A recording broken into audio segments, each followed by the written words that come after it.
इन्डियाको आफ्नो रासन खाइरहेको छ, चाइनाको शासन छ, हाम्रो नेपालीको खाइ भाषण मात्र छ, केही छैन हाम्रो नेपालको। इन्डियाको रासन, चीनको शासन र नेपालीको भाषण, यो दिदीको यो भनाइले लिपु लेक र विशेष गरी कालापानी क्षेत्रका स्थानीय बासिन्दाहरूको पीडा, उपेक्षा र राज्यप्रतिको गुनासोलाई निकै मार्मिक ढङ्गले प्रस्तुत गर्छ। यसका 3वटा मुख्य पाटाहरू छन्। इन्डियाको रासन अर्थात् लिपु लेक र ब्यास क्षेत्रका नेपाली गाउँहरू जस्तै छाङ्ग्रु, टिङ्कर भौगोलिक रूपमा नेपालको सुगम क्षेत्रबाट काटिएका छन्। त्यहाँ पुग्न नेपालतर्फ बाटो नहुँदा स्थानीय बासिन्दाहरूले खाद्यान्न, नुन र तेल अनि दैनिक उपभोग्य वस्तुका लागि भारतीय बजारमा भर पर्नुपर्छ। उनीहरू भारतीय रासन कार्ड वा भारतीय बजारको आश्रित हुनुपर्ने बाध्यतालाई यसले सङ्केत गर्छ।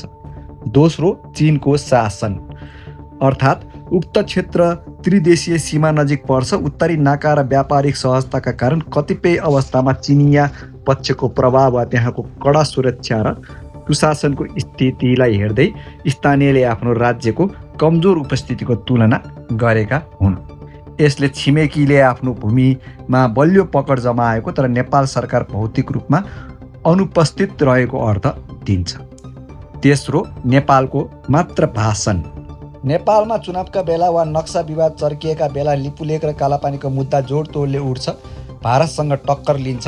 राजनीतिक दल र सरकारले राष्ट्रियता र 1 इन्च जमिन छोड्दैनौ भन्दै ठुला भाषण त गर्छ, तर त्यहाँका जनतालाई चाहिने गोरेटो बाटो छैन, सञ्चार सुविधा, टेलिफोन, इन्टरनेट छैन, लट्ठीमा फोन झुन्डाएर गर्नुपर्ने बाध्यता छ, प्रशासनिक उपस्थिति र सुरक्षाको स्थिति प्रत्याभूति कमजोर छ।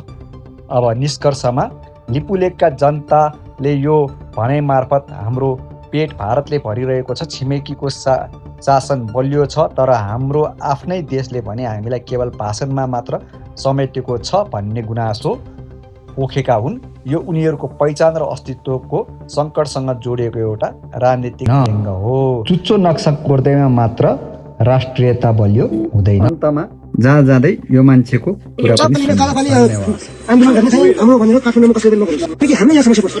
संसार त चन्द्रमामा पुगिसक्यो, हाम्रो यो यहाँको बाटो बन्ने छैन।